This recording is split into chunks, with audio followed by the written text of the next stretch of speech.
Falemos então hoje de esperança. Esperar em Deus é uma das coisas mais sábias que uma pessoa pode fazer.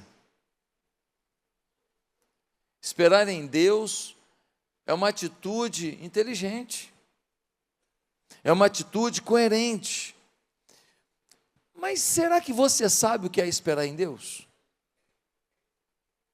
Será que quando as pessoas dizem assim, estou esperando em Deus, elas estão entendendo o que elas estão falando?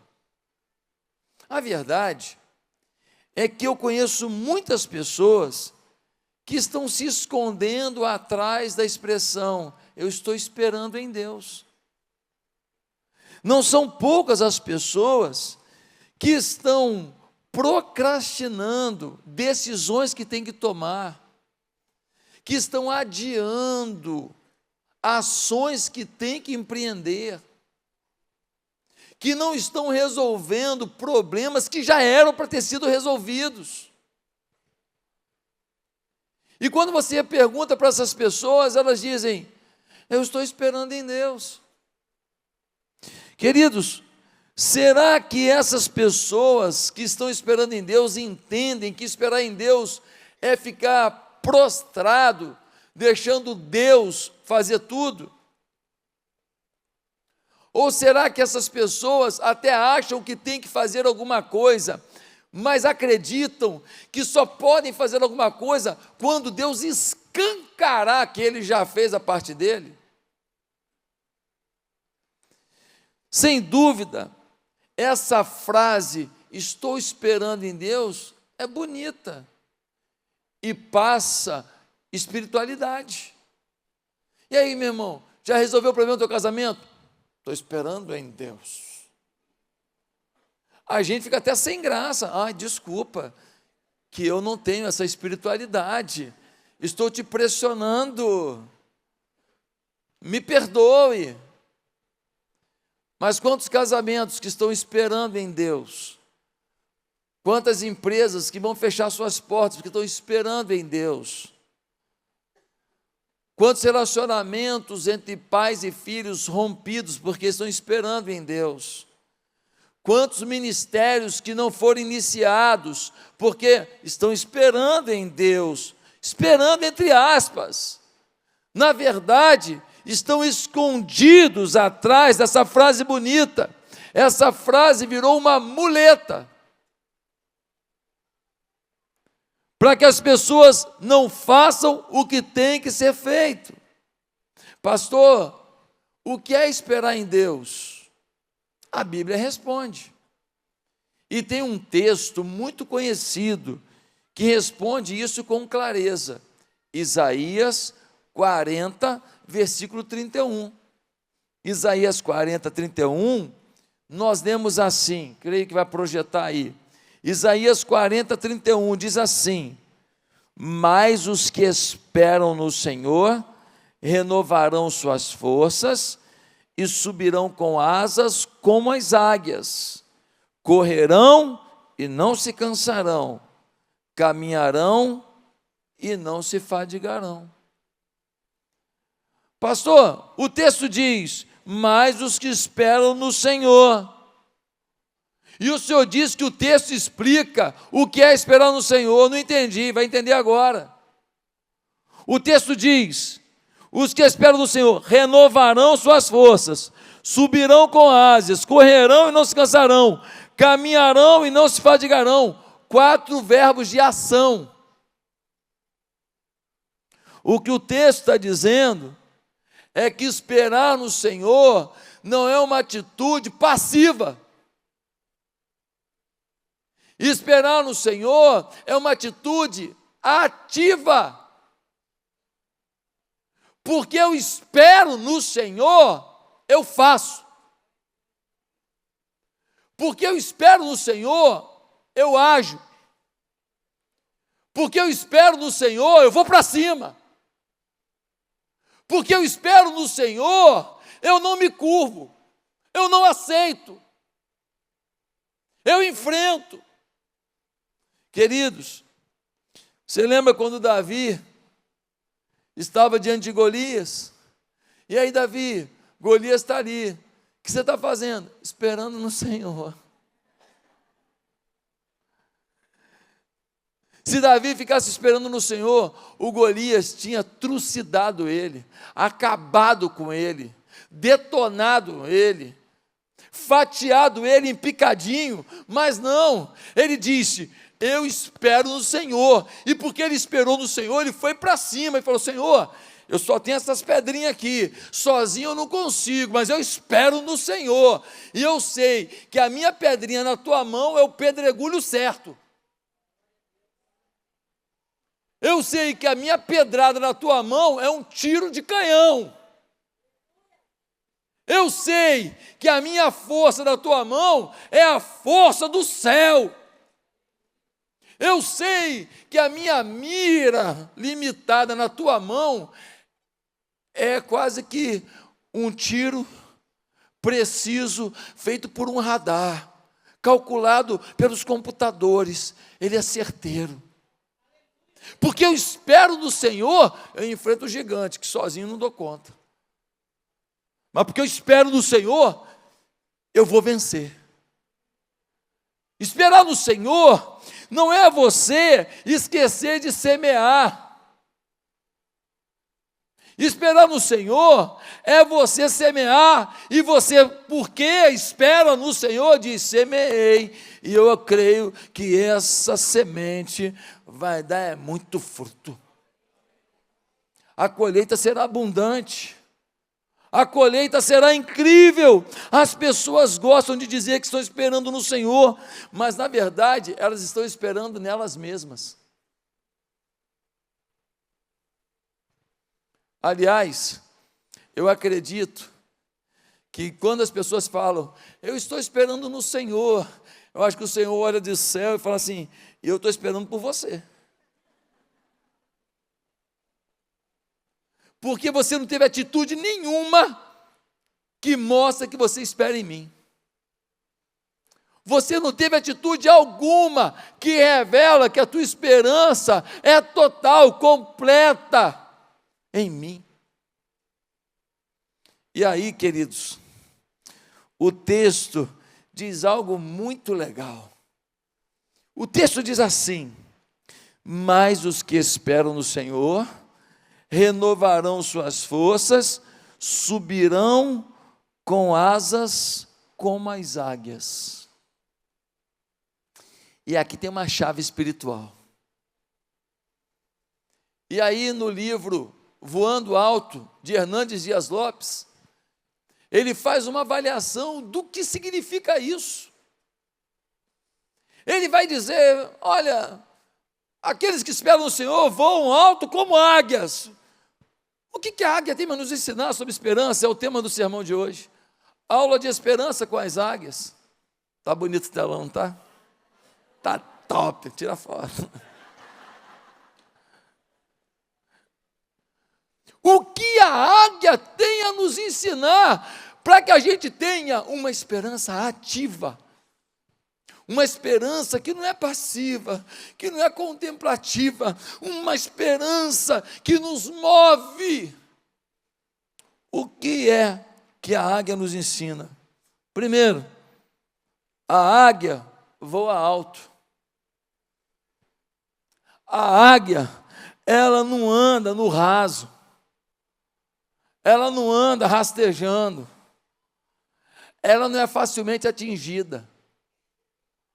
Uma ave que voa abaixo, facilmente atingida. A águia, você não acerta. A águia, você não vai dar tiro nela, meu filho. Ela voa alto. Sabe o problema de muita gente? Que você voa abaixo. Você anda em um lugar perigoso o tempo inteiro. Você anda com gente que te atrapalha o tempo inteiro. Você anda com gente que questiona a igreja o tempo inteiro e enfraquece a tua fé e teu amor pela igreja o tempo inteiro. Você anda com gente que não lê Bíblia, não ora, gente que não jejua, gente que não trabalha para Jesus o tempo inteiro. Mas você não anda com eles para evangelizá-los, não. Você anda com eles para interagir. Você recebe mais coisa ruim do que promove coisa boa. Você não voa alto, você não fica num território de gente que acredita no poder de Deus, você fica num território de gente ferida, de gente machucada. Muita gente está na igreja, mas não se libertou do mundo, continua preso às coisas baixas do mundo, às coisas limitadas do mundo, às tentações do mundo, mas a águia voa alto. Sansão quebrou tudo quanto é voto que ele tinha com Deus. Sabe por quê? Porque ele voou baixo. Ficou interagindo com gente ruim, ficou interagindo com gente que roubava dele o foco da vida dele, ficou interagindo com gente que tirou ele do propósito da vida dele. Ele era para ser um libertador do povo de Deus, mas ficou negociando com coisa baixa, com gente pequena, com gente sem Deus, e porque negociou com coisa baixa, perdeu a visão do alto. Segundo lugar, a águia voa acima da tempestade. Quando a águia começa a escutar o estrondo, raio, sabe o que ela faz? Deixa eu voar mais alto.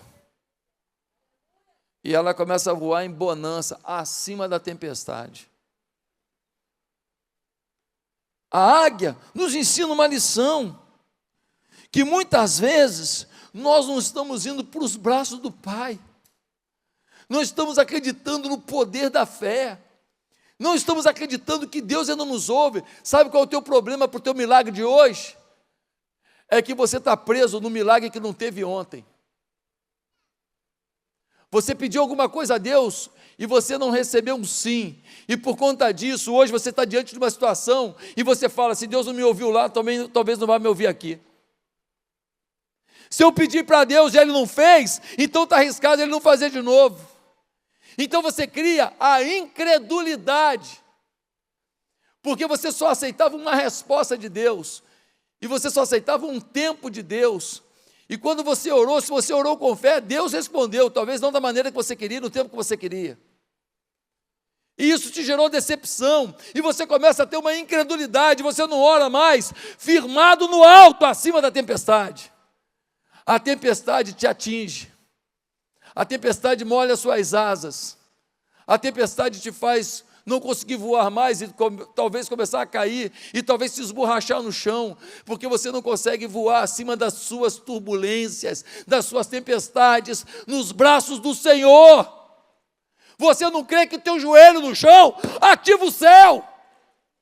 Você não crê que o teu joelho no chão é um filho amado, falando com Deus Todo-Poderoso? Terceiro lugar, a águia voa em linha reta. O urubu, ele voa circulando, ele voa sinuoso. A águia não, ela voa em linha reta. Sabe o que isso nos lembra? Transparência. Muitas vezes nós não somos retos. Nós falamos uma coisa, fazemos outra.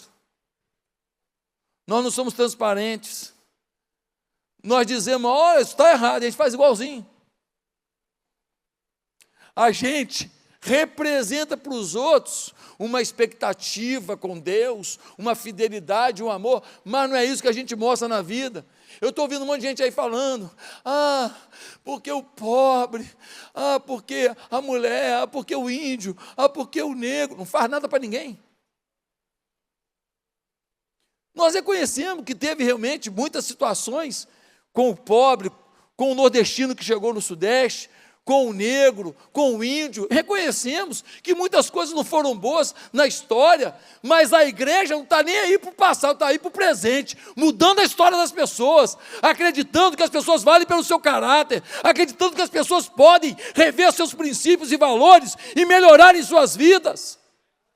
A igreja está aqui para declarar que nós não somos a cor da pele, que nós não somos o tipo de cabelo, que nós somos filhos e filhas de um Deus bendito, que nos une em família de Deus.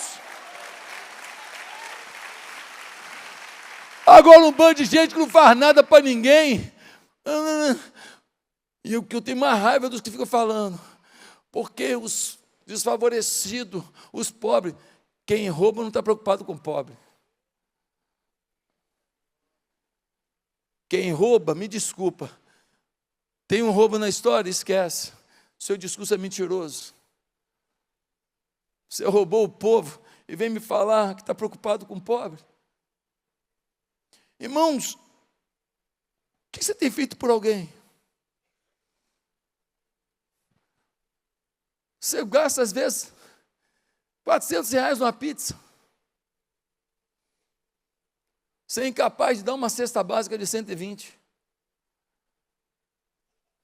Alguns vão na churrascaria, gasta R$1.000.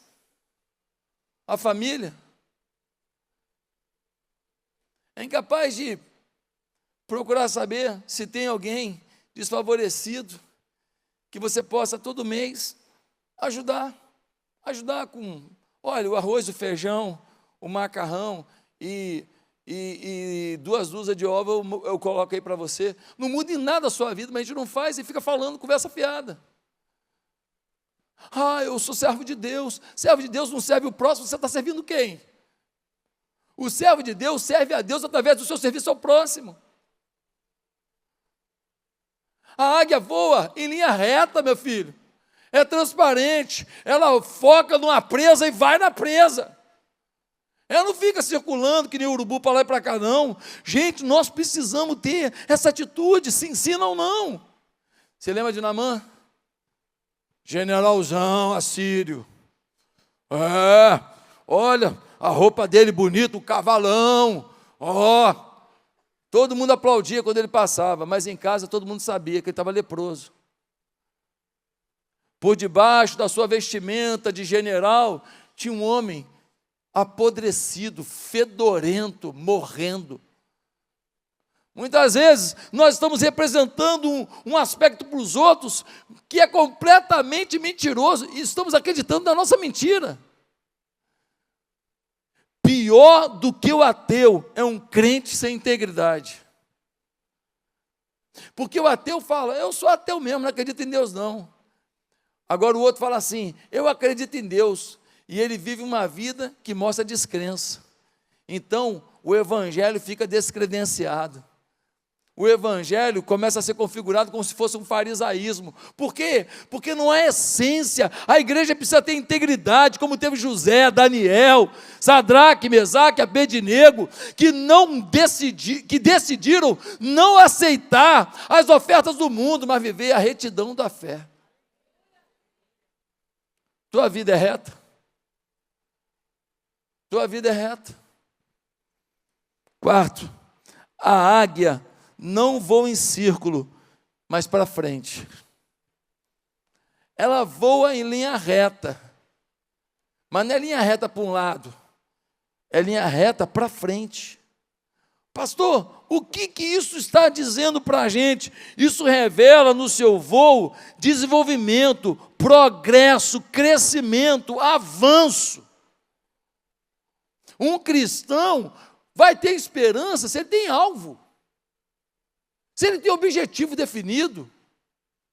A águia, ela vê lá um coelhinho lá, correndo lá, fala, aquele coelho lá, ó, eu vou comer aquele coelho lá, e ela vai e voa. Ela é precisa, ela é forte, ela é direcionada, ela tem foco, e ela atinge o objetivo. E você, qual é o seu objetivo?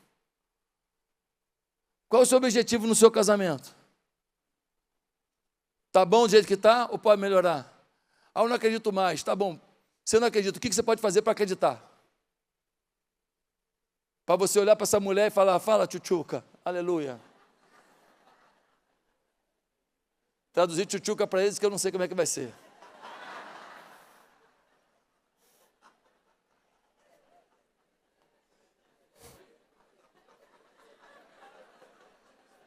Vocês gostam, né?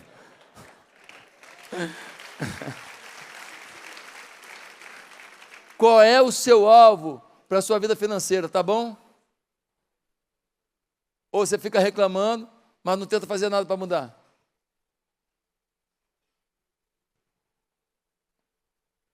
Vou descansar minhas pernas aqui em frente à novela.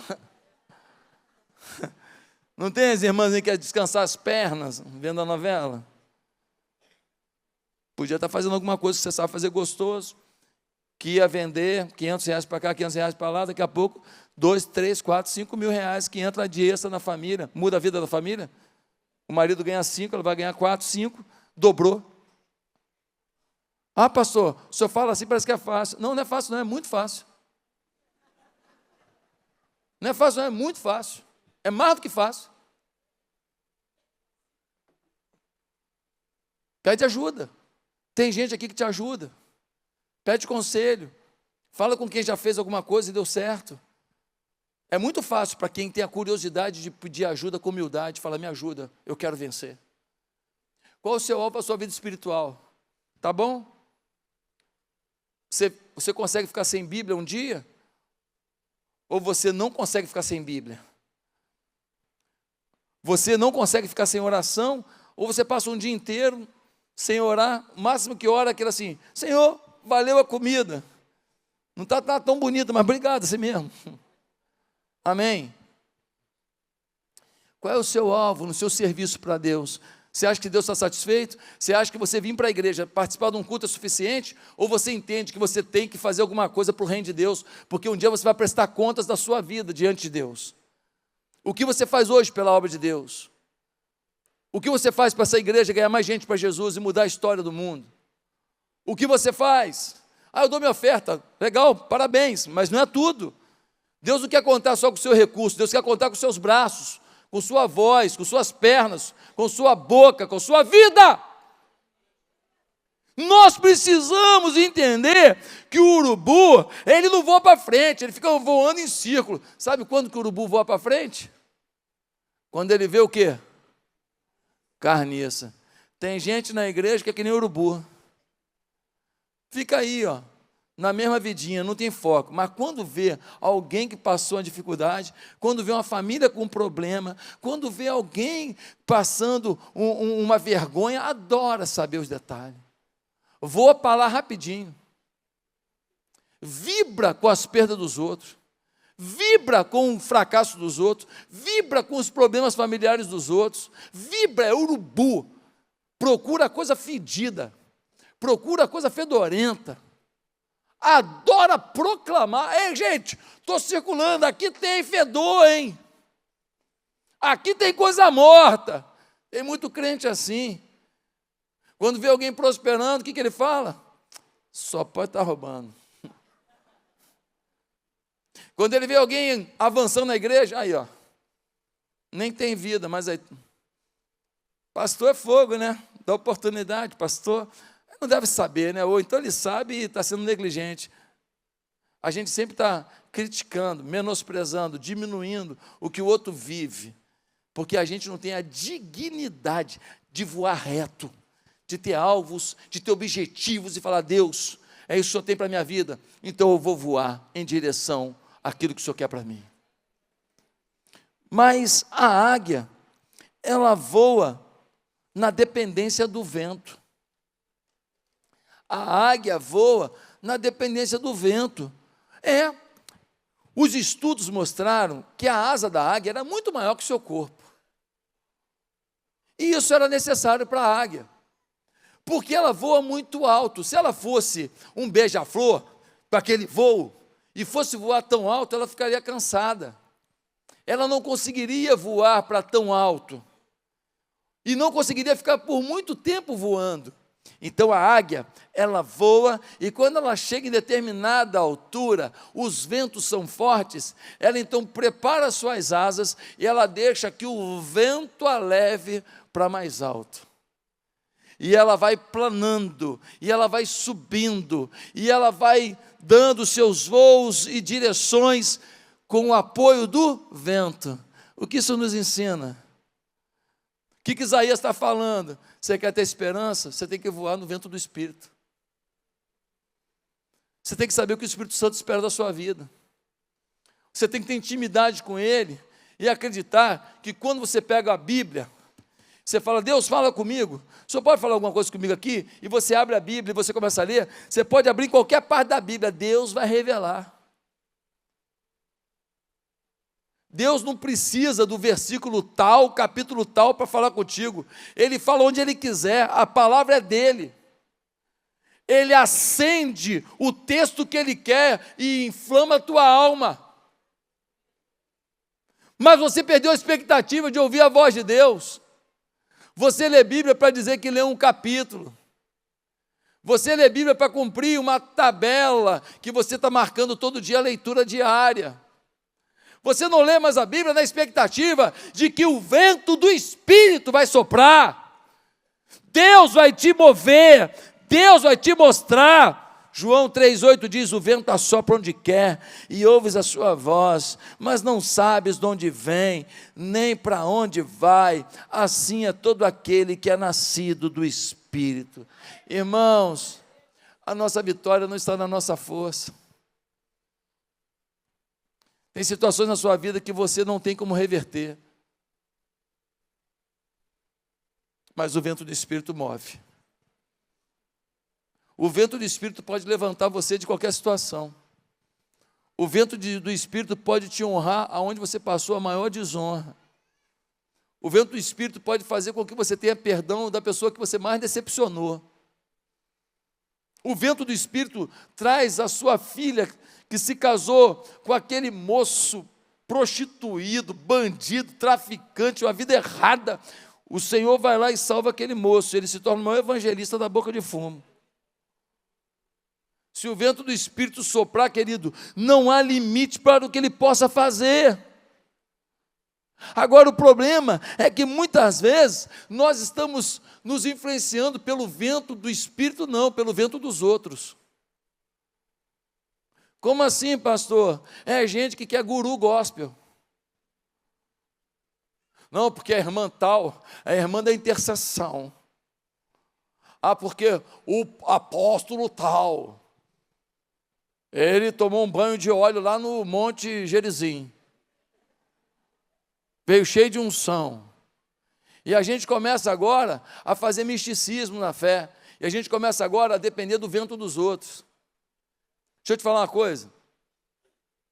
Lata vazia faz mais barulho. Você pega uma lata vazia, joga no chão. Você pega uma lata cheia, joga no chão, ela pop. Você pega um martelo e bate na lata vazia. Você bate numa lata cheia, pá, pá, pá. Muitas vezes você está se baseando em quem faz barulho. É porque está vazio. E porque está vazio, tem que mostrar para os outros que não tem. Representa. Eu não estou falando contra profeta, apóstolo, ministro, intercessor, não é isso que eu estou falando. Eu estou falando que você precisa do vento do Espírito na sua vida. E não depender de pessoas que muitas vezes a lata vazia e você está achando que a lata cheia. A espiga de milho, quando ela está mirrada, ela cresce para cima. Mas quando a espiga de milho fica cheia, ela começa a se curvar. Gente cheia se quebranta. Gente cheia se curva. Gente cheia gosta de gente. Gente cheia não é o intercessor das multidões, mas é incapaz de abraçar um pobre. Você precisa voar, você, na dependência do Espírito. Mas a águia também tem uma visão integral. A águia enxerga em todas as direções, ângulos e perspectivas. A águia tem praticamente uma visão 360 graus. É incrível como ela consegue ter uma visão tão dilatada. O que isso quer dizer? Que um cristão que tem esperança, ele tem que ampliar sua visão. Você precisa enxergar as coisas como elas realmente são. Muitas pessoas não estão tendo uma visão amplificada. Por exemplo, porque eu gosto muito das palavras do fulano tal, eu gosto muito da oração de não sei quem, eu gosto muito da revelação de não sei quem. legal, mas quantas pessoas que estão falando de unção e esqueceram da piedade? Que história é essa de muito mover de Deus com pouca humildade e quebrantamento diante do próximo? Alguns estão preocupados com a ortodoxia. Não, porque o culto tem que ser assim, o culto tem que ser assado. Tá, mas o que adianta a ortodoxia sem unção? Sem poder de Deus? Mas os outros é poder de Deus. É fogo, é fogo, é fogo, é fogo. Mas esquecem da história que foi escrita. Esquecem do quebrantamento que aconteceu. Esquecem das pessoas que pagaram preço para o evangelho chegar até aqui. Eles querem poder sem ortodoxia, sem respeito à estrutura de vida, sem respeito às palavras liberadas e proféticas de gente simples, mas que ama a Deus. Irmãos, nós precisamos ter uma visão ampliada da realidade do que está acontecendo. A verdade não está nos extremos. O nosso Cristo nos ensina equilíbrio. Nós precisamos ter teologia com piedade, ortodoxia com unção, doutrina com avivamento, conhecimento com poder. E é nesse equilíbrio que nós temos buscado, que nós encontramos a graça e o poder de Deus. Mas a águia tem pleno discernimento. Tem pleno discernimento. A visão é um dos atributos mais importantes que a gente tem. Nós temos no nosso olho mais conexões do que todas as redes de comunicação do mundo juntas. E a gente consegue olhar para um ponto e ter uma visão global, sim ou não? Você está vendo um ponto, mas você consegue ver ao redor. Estudaram a águia. A águia tem 3 pontos com visão panorâmica em torno dos 3 pontos. A águia tem a mesma capacidade que a gente, voltada para cima, voltada para frente e voltada para baixo. O que Isaías, quando fala que nós temos que voar como a águia, se a gente quer ter esperança, está dizendo? Primeiro, nós temos que ter uma visão para cima. Nós temos que saber o que a eternidade está dizendo, o que está acontecendo. Nós temos que saber o que a Bíblia está dizendo. Nós temos que saber o que Deus está esperando. Nós temos que ter intimidade suficiente com Ele para compreender o que é para fazer e o que não é. A hora de ir, a hora de ficar. Ah, pastor, nós precisamos, então, ouvir a voz de Deus para compreender cada decisão. É isso mesmo, cada decisão. Não deveríamos decidir nada na nossa vida sem entender o que isso tem a ver com a eternidade, o que isso tem a ver com o avivamento, o que isso tem a ver com a salvação, o que isso tem a ver com os propósitos de Deus. Porque você é um propósito de Deus. Mas nós temos na águia uma visão para frente. Ou seja, o que está à nossa frente? Nós temos um mundo que erotiza a criança. Por que eles erotizam a criança? Por que eles querem fazer as crianças viver sexualidade distorcida? Por que eles botam bonequinha que ensina a criança coisas que não tem nada a ver? Por que eles querem botar banheiro, menino, menina junto? Por que eles querem fazer essa coisa toda? Por que eles querem distanciar os filhos dos pais? Por quê? Por que eles querem fazer exposição, como teve em São Paulo, com orgia, com estupro, tudo na exposição, nas gravuras, e levando as crianças da escola pública lá de São Paulo para assistir? Por que eles querem mostrar essas cenas estúpidas, violentas para as crianças? Por quê? Temos que entender. A igreja não pode ser bobinha. Ah, pastor, o senhor está falando de política, meu Deus do céu. Alguém falou de política aqui? Eu estou falando que um pregador, ele tem que ter a Bíblia numa mão e o jornal na outra. Spurgeon já dizia isso. Você não pode pregar sobre um assunto que está ultrapassado. Pregar sobre um assunto que não tem relevância nenhuma. Aí eu vou perguntar para você, e aí, quanto tempo leva para instalar um telefone na sua casa? Você vai falar, não sei, sou o celular. Estou nem aí.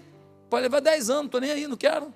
Quem precisa de telefone? Antigamente não. Olha, está levando tanto tempo. Olha, tem uma pessoa vendendo um telefone. Acabou isso, acabou. Tem matéria que é ultrapassada. Nós precisamos ter uma visão para frente. O que está acontecendo no mundo? A igreja é a resposta de Deus para o momento do mundo. Mas a igreja tem que ter também uma visão que a águia tem, para baixo. A águia, ela consegue ter foco em 3 pontos ao mesmo tempo. E ela olha para baixo, e ela está olhando para frente, mas ela olha para baixo e ela percebe onde tem o seu alvo. A presa que ela quer atingir. Deixa eu te falar uma coisa. Nós não queremos pegar nenhuma presa. Nós queremos pegar as pessoas pelo amor de Deus. Nós temos que ter uma visão para baixo. Gente que está para baixo. Gente que está sofrida. Gente que está chorando. Gente que acreditou em um monte de coisa que foi falada aí, e agora a vida está uma desgraça. Gente que acreditou em um monte de ideologia, e agora não sabe nem quem é.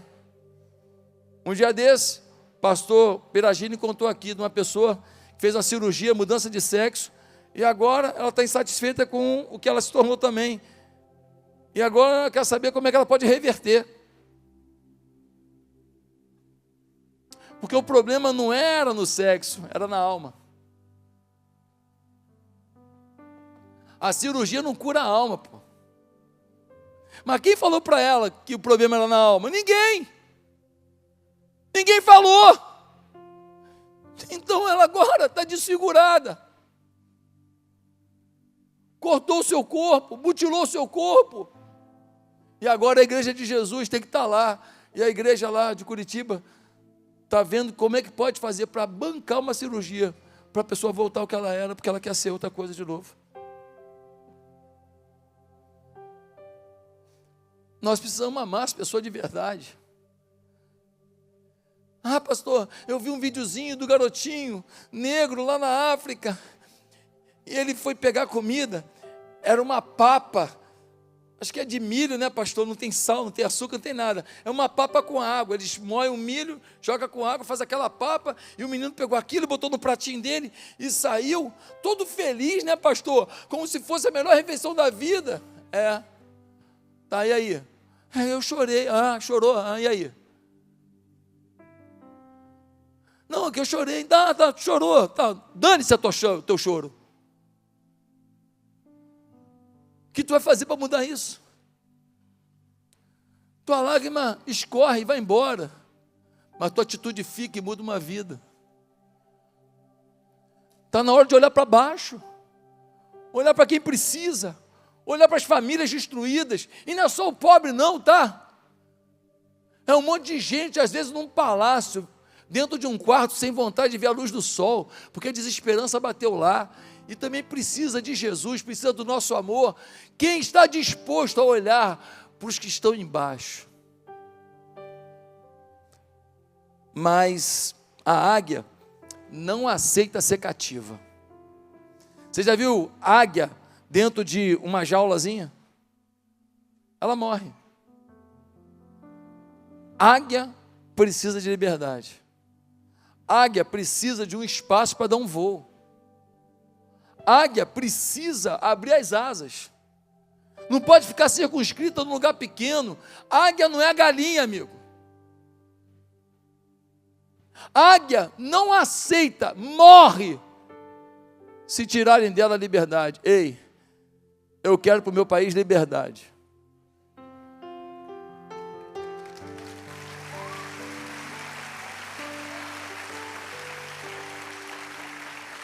Eu quero liberdade para falar o que eu acredito na Bíblia. O que eu acredito na Bíblia. Porque se não for a Bíblia, eu vou ter esperança em quê? Se não for a palavra de Deus, aonde que eu vou ancorar a minha vida? Eu quero poder falar o que a Bíblia diz com liberdade. Quem não quiser viver a Bíblia, é um direito da pessoa também, liberdade. Quem quiser ficar longe da Bíblia, que fique, o direito da pessoa, liberdade, mas eu quero o direito de falar o que eu creio. Eu quero poder vir para a igreja e cultuar o dia que eu quiser, com meus irmãos, e ponto final. Liberdade. A águia não aceita cativeiro. E tem 2 cativeiros que a gente tem que se libertar. Primeiro cativeiro: o medo do diabo e das ciladas que pessoas aprontam em nome do diabo. Nós não podemos ter medo do diabo. Eu fico vendo algumas igrejas que falam mais do diabo que de Jesus. Tudo é diabo, tudo é diabo, tudo é diabo. Vai na casa da pessoa, olha, atrás daquela planta tem um demônio. Olha, essa bolinha de futebol do seu filho foi sacrificada a um demônio. Olha, passou ali agora. Meu Deus, eu não quero ver demônio não. Eu quero ver Jesus. Quero ver o seu poder. Você não tem que ter medo do diabo. A Bíblia não diz para você ter medo, diz apenas para você resistir. Resistir ao diabo e ele não aguenta ver um crente santificado. Aguenta. O diabo vem com a tentação. Você começa a adorar a Deus, glorificar a Deus, exaltar a Deus. E fala, deixa eu sair daqui, não vai dar não, vai dar não, vai dar não. Ele começa a te provocar, querer te colocar no pecado, e você que fala assim, Senhor, tem misericórdia de mim, Senhor, glória ao teu nome, Senhor, me liberta agora, Senhor, tu és o Deus Todo-Poderoso. O diabo fala, caramba, aqui perdi.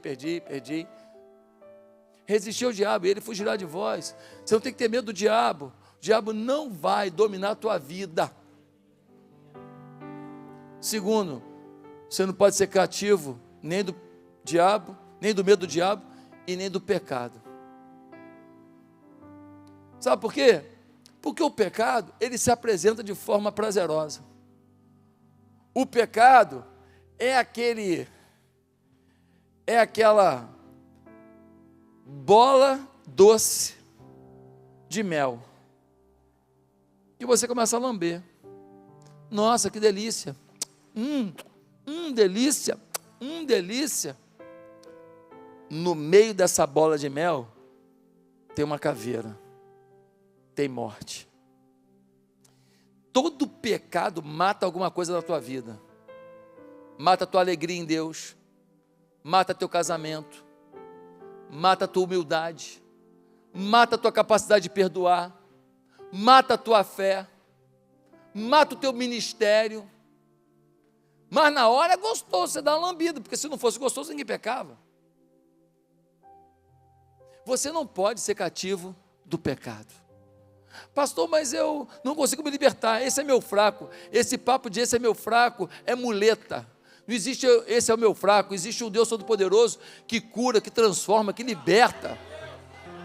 Ainda fica o pessoal falando assim, olha, fizeram um trabalho para você lá no cemitério.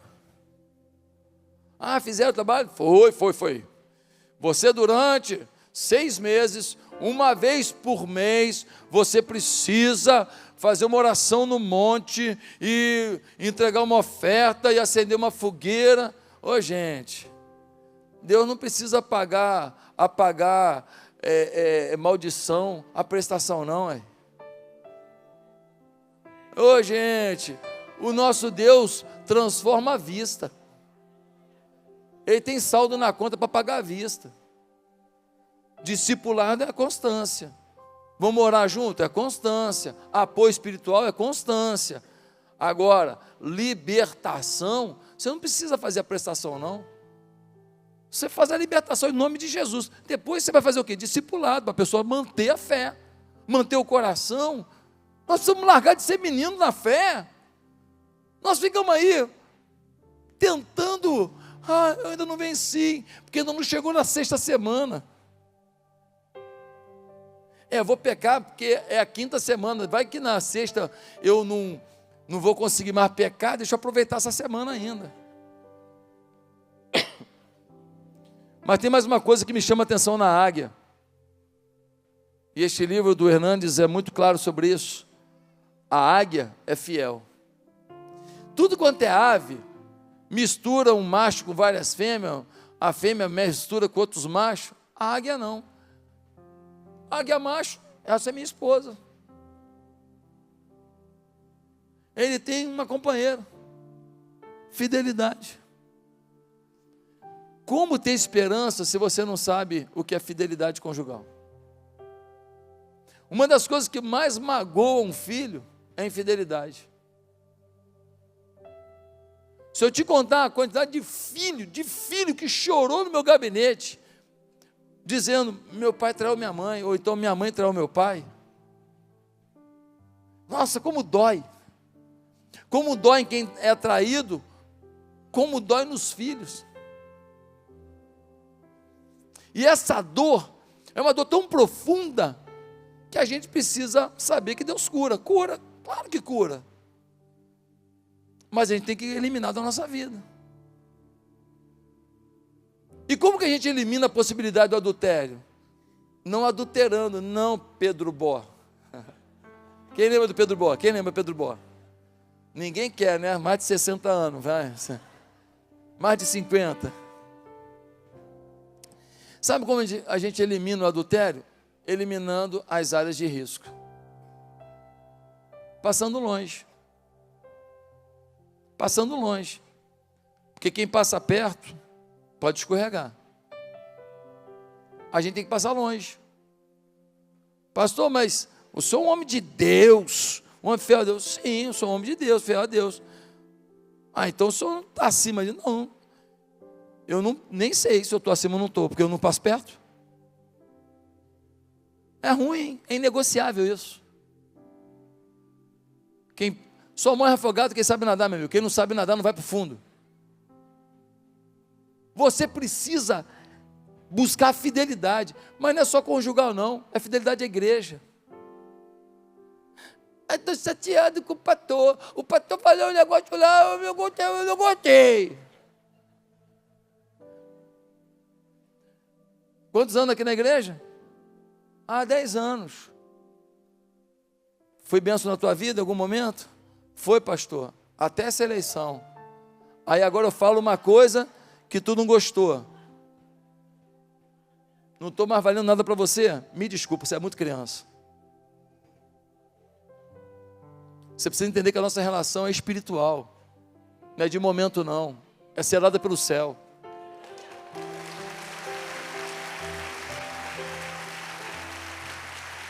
E é isso.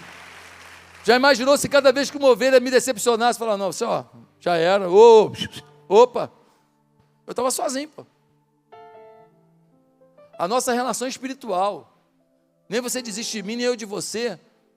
Nem você desiste da sua célula, nem a célula de você. Nem você desiste da sua supervisão, nem a supervisão de você, por causa de momentos, porque nós não estamos circunscritos a momentos, nós temos uma aliança em Deus. Eu sei que você está entendendo isso. E eu sei que Deus está tratando isso também aqui agora. Irmãos, como nós vamos voar mais alto se a gente for menino? Se a gente olhar para um momento, não gostei, pronto, não gostei. Já imaginou se a minha esposa, cada vez que eu falar para ela, não gostei, acabou o casamento? Tinha divorciado umas 10 mil vezes. Tem aliança aqui, amigo, tem aliança, tem maturidade, tem compromisso, tem um alvo. O dinheiro que eu consegui juntar lá para a gente ter uma vida melhor na aposentadoria lá, é eu e ela, ponto final. Vou comprar um massageador para botar nas minhas costas, para ela fazer lá a massagem. Vai empurrar minha cadeira de balanço.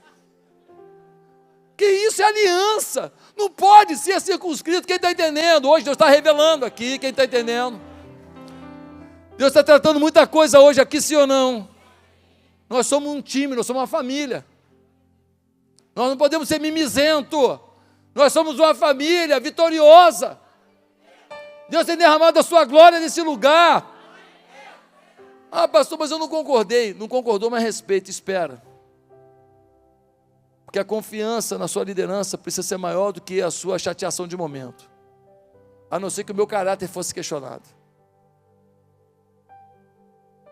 Se não é problema de caráter, espera.